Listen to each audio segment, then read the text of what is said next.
Hello and welcome back to my channel Ganit Pathshala, जहाँ पे मैं सौरभ सिंह आपकी हेल्प करता हूँ मैथ्स को और आसानी से समझने के लिए।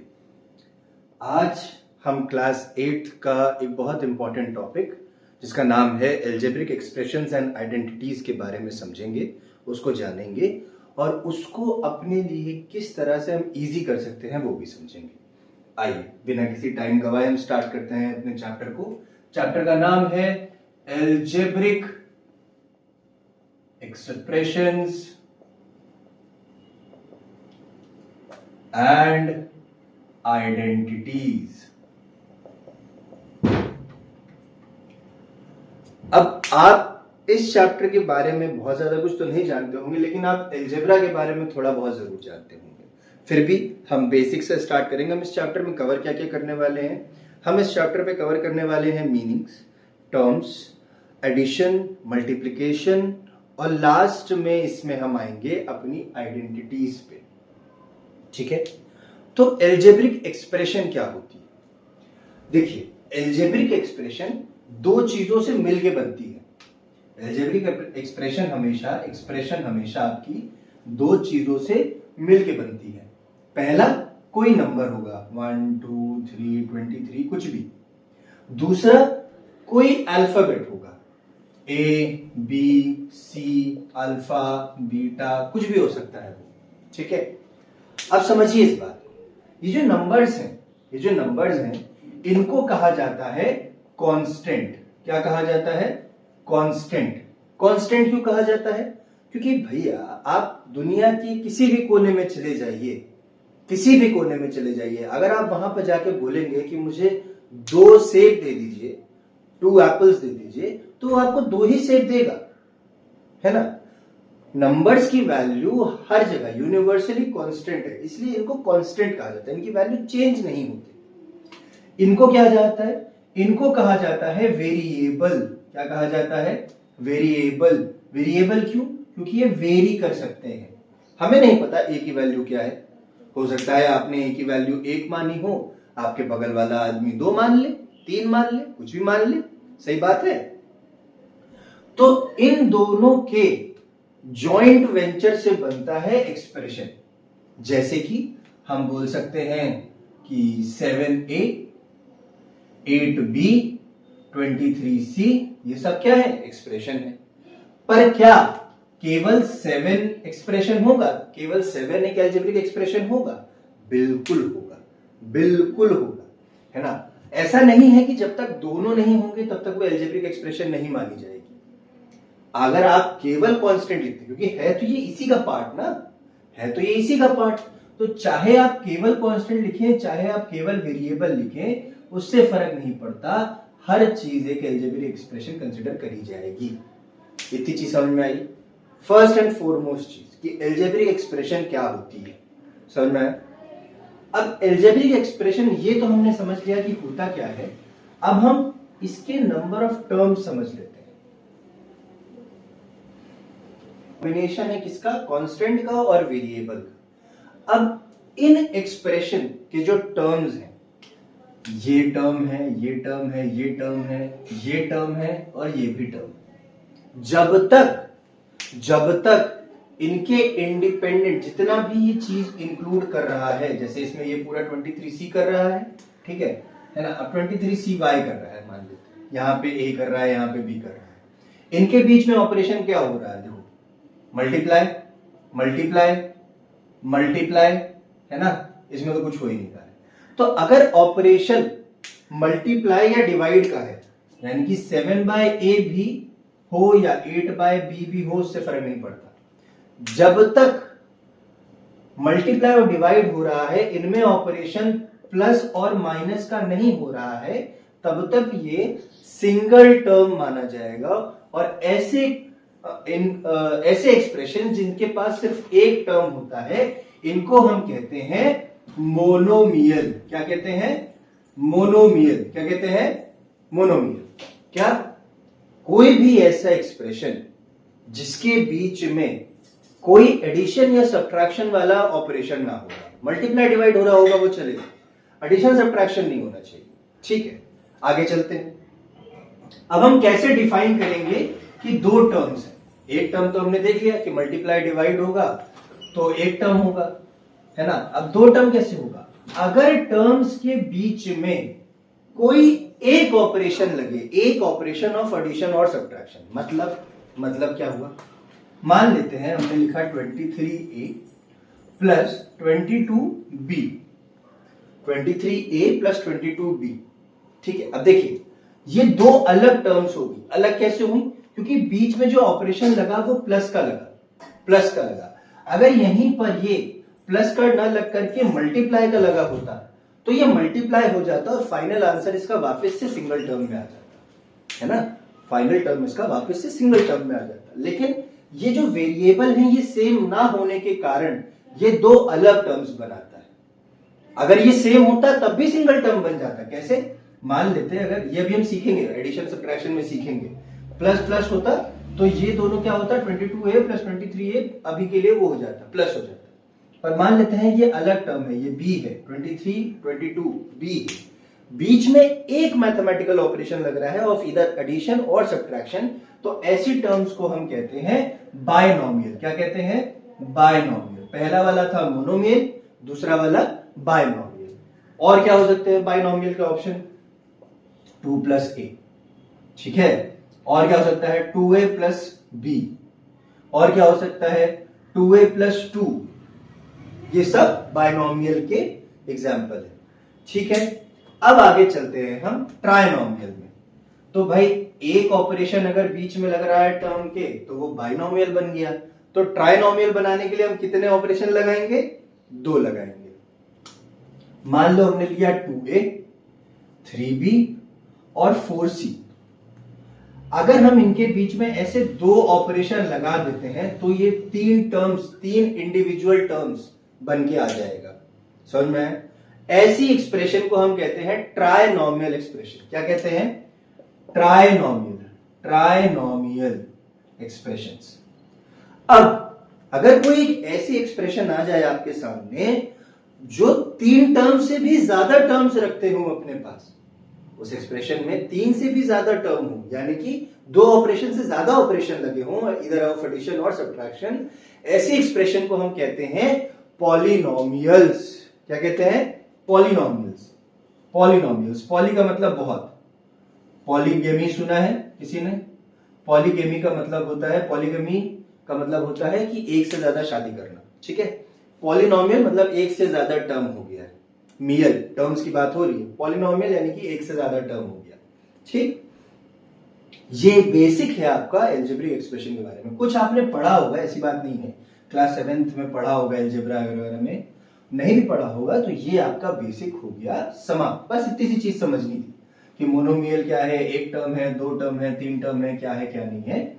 अब हम आते हैं अपना operations of expression. Operations of expressions, देखिए पहले हम एडिशन और सब्ट्रैक्शन को डिस्कस कर लेते हैं, ठीक है। मान लेते हैं कुछ भी करने से पहले एक एल्जेब्रिक एक्सप्रेशन को अगर मान लीजिए आपको ऐड करना हो या सब्ट्रैक्ट करना हो, देखते दो तीन और एग्जाम्पल्स लेते हैं, ठीक है। पहला एग्जाम्पल है 2a plus 3b plus 4a, ठीक, ये पहला एग्जाम्पल हो गया। दूसरा एग्जाम्पल हम लेते हैं 22ab प्लस 23ac, ठीक है। ये दो एग्जाम्पल हमको इन दोनों को प्लस करना है। कैसे करेंगे?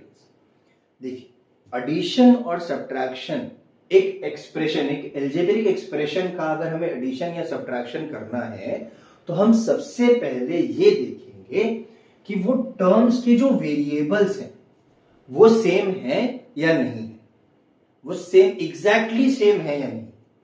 पहले वाले एग्जांपल में आइए, देखिए 2a था, 2a का वेरिएबल क्या है? a है। 2a का वेरिएबल क्या है? a है। 3b का वेरिएबल क्या है? b है। ये दोनों सेम नहीं है। 4a इसका वेरिएबल और इसका वेरिएबल सेम। तो जब वेरिएबल सेम होगा तभी इन दो एक्सप्रेशंस, इन दो टर्म्स के बीच में या तो प्लस या माइनस हो पाएगा, वरना प्लस माइनस नहीं हो सकता। अगर सेम वेरिएबल्स नहीं हुए तो इनके बीच में प्लस या माइनस का ऑपरेशन नहीं हो सकता। इस चीज को ध्यान रखिएगा। क्या कि अगर आपके वेरिएबल सेम नहीं हुए, अगर आपके वेरिएबल सेम नहीं हुए तो इनके बीच में प्लस या माइनस का ऑपरेशन नहीं हो सकता। लेकिन अगर सेम हुए, जैसे इन दोनों में भी नहीं है लेकिन इन दोनों में है, तो इन दोनों को हम ऑपरेट कर सकते हैं। क्या 2a प्लस 4a, 4 2 कितना होता है 6a, तो 6a प्लस 3b ये आपका फाइनल आंसर हो जाएगा। अब यहां पर भी a और b को चेक करोगे, भाई b और a वेरिएबल सेम नहीं है तो हम इसको प्लस नहीं कर सकते। हाँ, अगर सेम होता, अगर ये भी a होता तो हम इसको प्लस कर लेते, तब कोई समस्या नहीं। यही सेम काम माइनस में होता है। मान लेते हमें मिलता 2a plus 3b minus a, ये मिलता, ये एक्सप्रेशन है, इसको सॉल्व करना है। फिर जब a भी है नहीं हो सकता, a भी है नहीं हो सकता, a और a है हो सकता है, तो 2a माइनस a कितना हो जाएगा, जहां कुछ नहीं वहां हमेशा क्या होता है 1 होता है, तो 2 माइनस 1 हो गया 1, 1 को लिखना जरूरी नहीं है तो a लिख दिया, a प्लस 3b आपका फाइनल आंसर हो गया। समझ में आया? इस वाले को देखिए, 22ab एक टर्म, बीच में ऑपरेशन, ये दूसरे टर्म को सेपरेट कर रहा है, दूसरा टर्म है आपका 23ac। अब हो सकता है आपके दिमाग में आए कि एक वेरिएबल तो दोनों में सेम है ही है, लेकिन मैंने क्या बोला था कि वेरिएबल ये पूरा होगा, ये पूरा जितने भी लिटरल्स, जितने भी अल्फाबेट्स लिखे हुए हैं वो सब वेरिएबल होंगे और उस पूरे वेरिएबल का एग्जैक्टली सेम होना जरूरी है, एग्जैक्टली सेम होना जरूरी है, बिल्कुल। तो ये आप प्लस नहीं कर सकते क्योंकि ए बी और ए सी बराबर आपस में नहीं है। हाँ, अगर यही ए बी हो जाता ये फिर से, तो ए बी और ए बी सेम बन जाता, तब क्या करते, तब 22 प्लस 23 कर देते, कितना होता है 45, 45 ए बी आपका फाइनल आंसर आ जाता। समझ में आया? इजी है, कोई दिक्कत नहीं, पक्का। आगे चले, वेरी गुड भाई, ये बहुत सिंपल सा चीज था, प्लस माइनस आपको समझना था, प्लस माइनस समझ लिया आपने, है ना। इसकी एक्सरसाइज भी ऐसे ही है, आपको बस ध्यान रखना है कि वेरिएबल सेम होना चाहिए। टर्म्स के बीच के अगर वेरिएबल सेम है तभी आप उनमें ऑपरेशन करेंगे, वरना नहीं करेंगे। समझ में आया? अब चलते हैं हम आगे मल्टीप्लीकेशन ऑफ एक्सप्रेशन। ठीक है, सबसे पहले हम डिस्कस करते हैं मोनोमियल, और अगर एक मोनोमियल और दूसरे मोनोमियल को हम मल्टीप्लाई करेंगे, ठीक है, यानी कि एक टर्म और एक टर्म की बात करें। हमने लिया 7a और हमने लिया 3b और हमने बोला इसका प्रोडक्ट निकालिए, इसको मल्टीप्लाई करिए। ठीक है, अब देखिए बात, जब हम प्लस माइनस कर रहे थे तब हम देख रहे थे कि वेरिएबल हमारे सेम है कि नहीं है, लेकिन जब हम मल्टीप्लाई या डिवाइड करते हैं तो हमको कुछ लेना देना नहीं कि वो वेरिएबल सेम है या नहीं है, हम उनको डायरेक्ट ऑपरेट कर सकते हैं। सही है? क्लियर है इतनी सी चीज? बढ़िया। क्या होगा, कुछ नहीं करना है आपको, इसमें कुछ परेशान होने का जरूरत नहीं है। जो कांस्टेंट वाली टर्म है उसको आपस में मल्टीप्लाई कर दीजिए। 7 3 कितना होता है, कितना होता है? कोई ऐसा तो नहीं जिसको टेबल ना आते हो भैया, टेबल आपको आने चाहिए। मैंने बताया आपको टेबल, रूट्स और क्यूब्स, तीन चीजें। केमिस्ट्री में ये हो गया आपका पीरियोडिक टेबल, फिजिक्स में आपकी यूनिट्स हो गई, ये सब आपके टिप्स पे होना चाहिए। अब 21, 7 3 21 और ए और बी को साथ में लिख देंगे, बस कुछ नहीं करना भाई। जहां कोई साइन नहीं वहां मल्टीप्लाई होता है, डॉट होता है, मल्टीप्लाई होता है, ये आपको पता है, तो आप बस इसको साथ में लिख देंगे और ये आपका फाइनल आंसर हो जाएगा। ये हो गया एक मोनोमियल से मोनोमियल का मल्टीप्लिकेशन ऑपरेशन। थोड़ा बड़ा टर्म ले ले, चलो बड़ा टर्म ले लेते हैं। नेक्स्ट क्वेश्चन देखो, मानो कि हमने दो टर्म्स लिए हैं मोनोमियल। कौन कौन से लिए हैं? एक हमने लिया है 23xyz, ठीक, और दूसरा हमने लिया है 2ab। ठीक है, क्या लिया है? 23xyz और 2ab। अब क्या करना है, सबसे पहले तो कांस्टेंट को मल्टीप्लाई कर लो, कुछ नहीं करो, बस कांस्टेंट को मल्टीप्लाई कर लो। 23 2 46 होता है। और जो बाकी लिटरल्स लिखे हैं उनको साथ में लिख लो, कुछ नहीं करना है, X Y Z A B, बस हो गया, आंसर आ गया, ये आपका फाइनल आंसर हो गया। आपको मल्टीप्लाई और डिवाइड में ध्यान क्या रखना है? आपको ध्यान ये रखना है कि कांस्टेंट को मल्टीप्लाई करना है और वेरिएबल जब तक सेम नहीं है ना, same X Y Z A B same नहीं था तो एक लाइन में सबको एक साथ लिख देना है। अब एक केस और देखते हैं जहां पर हम दो वेरिएबल, मतलब एक ही वेरिएबल दोनों टर्म्स में रख रहे हैं। जैसे मान लेते हैं इसी वाले में एक्स वाई जी की जगह हम लिखते हैं एक्स वाई बी। क्या लिखते हैं? X Y B. अब एक्स वाई बी और ए बी मल्टीप्लाई होगा, यहां पर से मल्टीप्लाई हो रहा है ना। और याद करो, ध्यान लगाओ, आपने पहले पढ़ रखा है कि अगर कोई एक टर्म अपने आप से दोबारा मल्टीप्लाई होती है तो वो अपने ही का स्क्वायर बनाती है, याद है? तो b और b मल्टीप्लाई होगा तो इसको ये नहीं लिखा छोड़ सकते, तो आपको क्या लिखना पड़ेगा? आपको लिखना पड़ेगा एक्स वाई ए बी का स्क्वायर। समझ में आया ये चीज? बहुत बढ़िया। अब आपका मोनोमियल का मल्टीप्लिकेशन हो गया समाप्त। बहुत इजी चैप्टर है, एक बार में ही खत्म हो जाएगा, एक क्लास में। आपको परेशान होने की जरूरत नहीं है ना, आपको बस सॉल्व करने हैं, प्रैक्टिस करना है अपने आप से इसके बाद। अब मोनोमियल हो गया, बाइनोमियल। अब मोनोमियल को बाइनोमियल से करते हैं। जैसे 7a को मल्टीप्लाई करते हैं हम एक बाइनोमियल से, दो टर्म्स वाला कोई एक एक्सप्रेशन लेते हैं। क्या ले सकते हैं? इजी लेते हैं, a प्लस बी। क्या? a प्लस बी, ठीक है। अब देखो क्या होगा, इसको समझना बहुत ध्यान से। एक मोनोमियल है ये, और यहां पर हमारे पास बाइनोमियल है, दो टर्म्स है, इसको मल्टीप्लाई करना है। तो बहुत लोग जल्दीबाजी में क्या करते हैं, सिर्फ इसको ब्रैकेट खोलते हैं, इसको मल्टीप्लाई करते हैं, वो छोड़ देते हैं। नहीं, जब भी एक बाइनोमियल है, बाइनोमियल हो कैसा भी, ये वाला जो टर्म है ये हर एक इंडिविजुअल टर्म से मल्टीप्लाई होगा। जैसे कि इस केस में 7a पहले a से मल्टीप्लाई होगा, फिर 7a फिर b से भी मल्टीप्लाई होगा, तब ये सही मल्टीप्लिकेशन होगा। जैसे कि इसका क्या हो जाएगा, 7a पहले a से मल्टीप्लाई हुआ तो 7a इंटू a, बीच में साइन है प्लस का, यहां भी साइन है प्लस का, तो प्लस प्लस होता है plus 7a into B, 7a into B. तो क्या हो गया? अब देखो पहला टर्म a इंटू ए हमने अभी डिस्कस करा था, a स्क्वायर, कोई कांस्टेंट है नहीं, 7 ही रख दिया, प्लस 7a इंटू बी, यहां पर हमने पढ़ा था कि क्या हो जाता है, टर्म्स एक साथ लिख दिए जाते हैं। ये आपका फाइनल आंसर होगा जब हम किसी एक मोनोमियल को एक बाइनोमियल से मल्टीप्लाई करते हैं। ठीक है, समझ में आया? एक और एग्जांपल ले लें इसी से, ऐसा ही एक और एग्जांपल ले लेते हैं, थोड़ा सा डिफिकल्ट करते हैं इस बार। डिफिकल्ट तो खैर ऐसा कुछ नहीं है, मतलब बस थोड़ा सा कॉम्प्लेक्स करते हैं, थोड़ा सा टर्म्स बड़ी कर लेते हैं। मान लेते हैं यहां पर है हमारे पास 2x और हमें इसको मल्टीप्लाई करना है विद 4a प्लस 8b।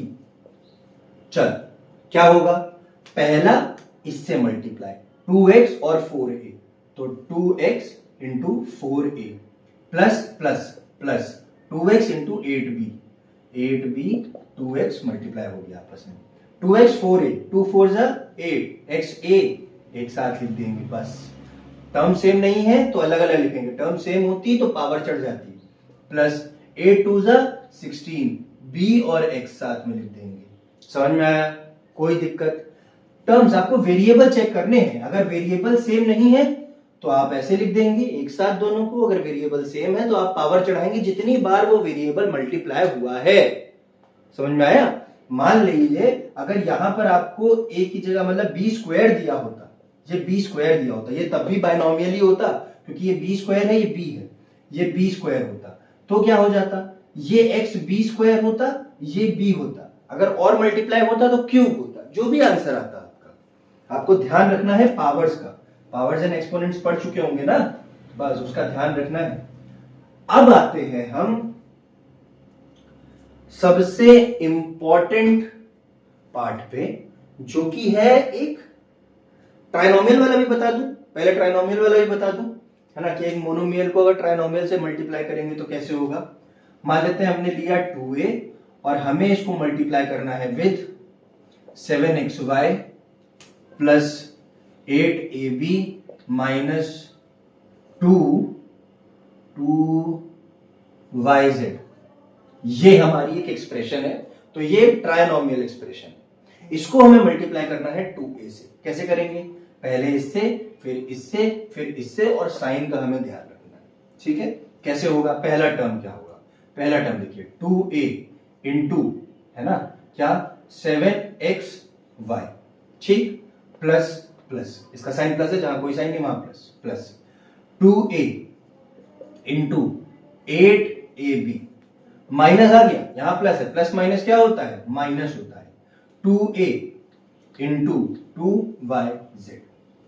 अब वापिस आओ, 2a इंटू 7xy, सबसे पहले कांस्टेंट, 7 2 14, axy कुछ कॉमन नहीं है, अलग अलग लिख दिया, 2 8 16, सबसे पहले कांस्टेंट, aab, a और a कॉमन है, तो जब दो टर्म मल्टीप्लाई हो रहा है square, b minus minus 2 2 4, ayz कुछ कॉमन नहीं है, अलग अलग लिख दिया। ये आपका निकल के आ गया आंसर। समझ में आया, समझ में आया सबको अच्छे से। ये आपके खत्म हो गए मोनोमियल का multiplication with different expressions, monomial से, बायनोमियल से और ट्राइनोमियल से। ये चीज आपकी खत्म। अभी तक आप कम से कम 3 एक्सरसाइज खत्म कर चुके हैं इस हिसाब से, इस लॉजिक से। क्वेश्चंस आपको खुद लगाने, जहां आप फंसे वो क्वेश्चंस आप मेरे से पूछ सकते हैं। ठीक है, अब आते हैं हम, थोड़ा एक इंपॉर्टेंट टॉपिक है और ये बहुत बच्चे ध्यान नहीं देते हैं, फिर ये बाद में कंफ्यूजन बना रहता है उनका, तो आप इसको जरा ध्यान से समझिएगा। ठीक, अब हम मल्टीप्लाई करेंगे एक बाइनोमियल को दूसरी बाइनोमियल से। अभी तक हम मोनोमियल को कर रहे थे, अब हम दो बाइनोमियल्स को आपस में मल्टीप्लाई करेंगे। मान लेते हैं हमारे पास दो टर्म्स हैं, दो बाइनोमियल टर्म्स है। कैसा है, एक मान लेते हैं a प्लस बी, ठीक है, और दूसरा है x माइनस वाई, या चलो पहले प्लस ले लेते हैं ताकि इजी रहे कैलकुलेशन। अब करना क्या है, याद करो, जब मोनोमियल था तो हम क्या करते थे, हम दोनों टर्म से एक एक बार करते थे, वही सेम चीज इसमें भी करना है, वही सेम चीज करना है। बस डिफरेंस क्या हो जाएगा कि जिस भी टर्म को आप पूरी तरह से ले रहे हो, दूसरी टर्म के इंडिविजुअल लेने। जैसे मान लेते हैं कि ये पहला वाला कैसे होगा, समझो, पहला a x से मल्टीप्लाई होगा और y से मल्टीप्लाई होगा, फिर b x से मल्टीप्लाई होगा और y से मल्टीप्लाई होगा। मतलब पहले आप a को x से मल्टीप्लाई करेंगे, पहला स्टेप आपका a इंटू एक्स, ax हो गया, प्लस प्लस प्लस और प्लस, y से करना है प्लस, a y हो गया, ठीक है। अब b पे आइए, प्लस और प्लस, प्लस हो गया, bx मल्टीप्लाई हुआ, प्लस प्लस क्या हुआ, by मल्टीप्लाई हुआ। ये आपका तरीका होता है एक बायनोमियल को दूसरी बायनोमियल से मल्टीप्लाई करने का। समझ में आया ऐसे, कोई दिक्कत इस चीज में नहीं है ना। कुछ एग्जाम्पल ले लेते हैं, चलिए एग्जाम्पल लेते हैं हम। अब थोड़ा सा कॉम्प्लेक्स एग्जांपल लें, थोड़ा सा, ये वाला तो एग्जांपल इजी था, ए बी एक्स वाई वाला, थोड़ा सा कॉम्प्लेक्स एग्जांपल लें। चलिए लेते हैं हम 2a plus 3b multiplied by 3a plus 2b। मान लेते हैं ये हमारा क्वेश्चन, इसे हमें सॉल्व करना है। दो बाइनोमियल टर्म्स दी हुई है, वही चीज, क्या, पहली टर्म पहले से, पहली टर्म दूसरे से, दूसरी टर्म पहले से और दूसरी टर्म दूसरे से मल्टीप्लाई करना है। एक एक स्टेप पे करेंगे। चलो भाई, 2a और 3a, 2a 3a, पहला प्लस और प्लस था, प्लस रखा रह दिया, प्लस और प्लस, पहला टर्म दूसरे से, प्लस प्लस प्लस 2a और 2b, ठीक है। Next term plus plus plus 3a और 3b, और प्लस 3a 2b। अब इसको सॉल्व करो, 2 3 6, कांस्टेंट पहले मल्टीप्लाई होता है, a स्क्वायर हो गया, plus 2a into 2b, 2 2 4, ab हो गया, प्लस 3 × 3 9ab हो गया, प्लस कुछ गलत है, हाँ गलत है, 3b और 2b है, तो 3b × 2b है, 3 2 6 हो गया और b स्क्वायर हो गया। अब देखो आंसर यहां पे नहीं छोड़ोगे, क्यों? क्योंकि ये वेरिएबल और ये वेरिएबल सेम है, ए बी सेम है ना, तो और इन दोनों के बीच में प्लस हो रहा है, तो जब तक आपका आंसर एक सिंगल टर्म नहीं दिखाएगा इसको, वो आंसर नहीं माना जाएगा। इसका मतलब आपको एक और लाइन ऐड करनी पड़ेगी, 9 4 13 का 13ab प्लस 6b स्क्वायर, ये आपका बनेगा फाइनल आंसर जब आप इन दो बाइनोमियल टर्म्स को मल्टीप्लाई करोगे। समझ में आया? अब जनरली ये टर्म्स कभी कभार बहुत बड़ी हो जाती है, इनका कैलकुलेशन बहुत बड़ा हो जाता है, तो हम इनको इजी करने के लिए कुछ आइडेंटिटीज का यूज करते हैं, कुछ आइडेंटिटीज का यूज करते हैं। कैसे? देखते हैं। सबसे पहले आप समझिए कि आइडेंटिटीज और एक्सप्रेशन में डिफरेंस क्या होता है। हाँ, आइडेंटिटीज अलग होती हैं और एक्सप्रेशन अलग होते हैं। कैसे अलग होते हैं बताता हूं, एक मिनट दीजिए, समझिएगा इस बात को। एक्सप्रेशन क्या होता है? एक्सप्रेशन कोई भी ऐसा एल्जेब्रिक टर्म्स जिसको हम लिखते हैं, कुछ भी, वो 2 हो सकता है, वो 2a हो सकता है, वो 2axy हो सकता है, कुछ भी हो सकता है, वो एक एल्जेब्रिक एक्सप्रेशन हुआ। आइडेंटिटी क्या होती है? आइडेंटिटी होती है जब हम किसी एक एक्सप्रेशन को इक्वेट कर देते हैं और उसकी वैल्यू हर केस में वही रहेगी, वो आइडेंटिटी हो गई। क्या होती है आइडेंटिटीज? तो आप यहां पर आज और अपने चैप्टर में 4 स्टैंडर्ड आइडेंटिटीज के बारे में पढ़ेंगे। पहली, a प्लस b का होल स्क्वायर, ठीक है, जो कि होता है क्या? a square plus b square plus 2ab, ठीक है। दूसरा, a माइनस b का होल स्क्वायर क्या होता है? a square plus b square minus 2ab। तीसरी, a प्लस b और a minus b, a square minus b square. और चौथी, x प्लस a और x plus b, x plus a और x प्लस b। इसका क्या होता है? इसका होता है x स्क्वायर। देखो कैसे हो रहा है ये भी मैं समझाऊंगा कि ये हुआ कैसे, इसको रटने के लिए नहीं कहूंगा, आपसे याद करने के लिए नहीं कहूंगा, ये हम समझेंगे कि अभी ये हुआ कैसे, है ना। ये मल्टीप्लिकेशन वाले मेथड से ही समझेंगे, उसी से होता है ये हो गया हमारा x स्क्वायर, फिर हमारा हो गया plus x common a plus b multiplied by A B. समझ में आया? अब ये हुआ कैसे? मल्टीप्लाई किया गया है भाई, a प्लस बी और a प्लस बी को मल्टीप्लाई करो जरा, a into A square plus A B.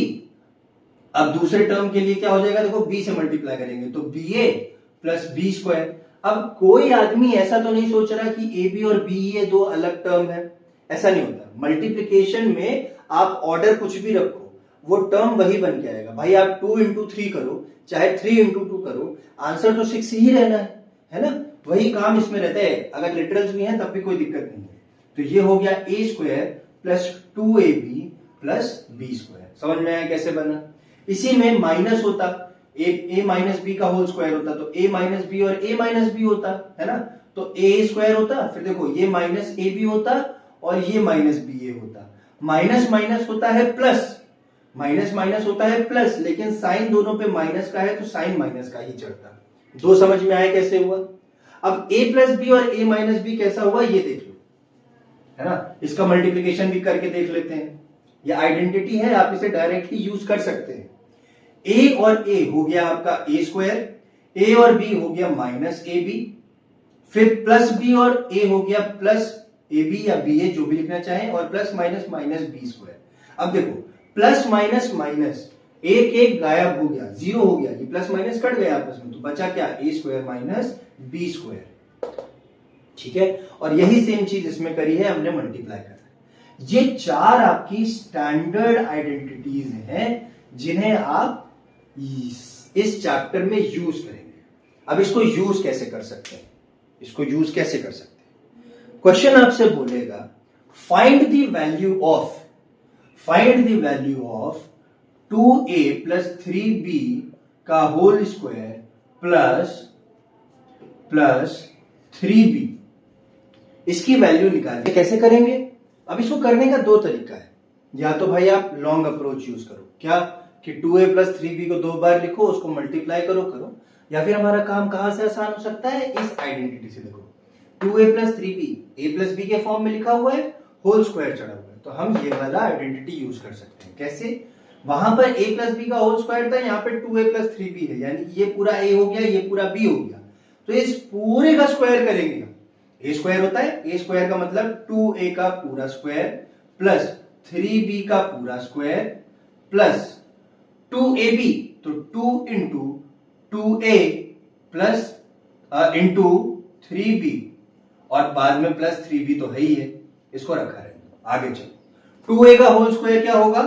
4a square plus 3b का स्क्वायर क्या होगा? 9b square plus 2 into 2 into 3, पहले कांस्टेंट मल्टीप्लाई करिए, 2 2 जा 4, 4 3 जा 12, ab आ गया, ये आपकी टर्म निकल के आ गई, प्लस 3b। अब अगर ये 3b किसी और वेरिएबल से मैच कर रहा होता तो प्लस कर जाता, लेकिन यहाँ पे ab है, यहाँ ab नहीं है, तो नहीं होगा। मान लो अगर ये टर्म b की जगह ab होती, ये ab होता, तो ये आंसर आपका फिर बनता 4a square plus 9b square plus 12 और 3 हो जाता 15ab। समझ में आया कैसे यूज होती है आइडेंटिटीज? ठीक है, एक और क्वेश्चन देख लेते हैं, आइडेंटिटी वाला ही कैसे करते हैं बस, और फिर आपको अपने सम्स को एक्सरसाइज से प्रैक्टिस करना पड़ेगा और आपका ये चैप्टर हो जाएगा समाप्त। देखिए भाई, मान लेते हैं हमें कोई क्वेश्चन दिया हुआ है 2a minus 3b plus into 2a plus 3b plus 9b square. कैसे होगा ये देखो, a minus B A plus B, a minus B A plus B multiplication में है, ऑर्डर से कोई फर्क नहीं पड़ता। a plus B A minus B के टर्म में लिखा हुआ है, तो हम इसको क्या लिख सकते हैं? हम इसको a square minus B square के टर्म्स में लिख सकते हैं। तो देखो भाई, a स्क्वायर यानी कि 2a का स्क्वायर, 2a का होल का स्क्वायर माइनस 3b के होल का स्क्वायर, 3b के होल का स्क्वायर प्लस 9b स्क्वायर हमें दिया हुआ था। 2a का स्क्वायर हो गया 4a स्क्वायर माइनस 3b का स्क्वायर हो गया 9b square plus 9b square. ओहो, देखिए भाई साहब, इन सबको सॉल्व करने के बाद हमें क्या मिलेगा? हमें मिलेगा माइनस का 9b स्क्वायर और प्लस का 9b स्क्वायर। तो प्लस और माइनस तो आपस में क्या हो जाएंगे? कट्टम कुट्टा, कुछ नहीं बचा, 4a स्क्वायर आपका फाइनल आंसर निकल के आएगा। समझ में आया? सबको समझ में आया आइडेंटिटीज कैसे यूज होती है?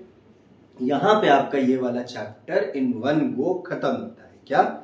Algebraic expression and algebraic identities. अब आपको लग रहा होगा कि हमको ये पढ़ना क्यों जरूरी है? तो जी, पढ़ना तो जरूरी है क्योंकि ये आइडेंटिटीज आपको 9th में, आपको 10th में, इवन आपके 11th 12th कॉम्पिटिशन, ग्रेजुएशन सब जगह काम आएंगी।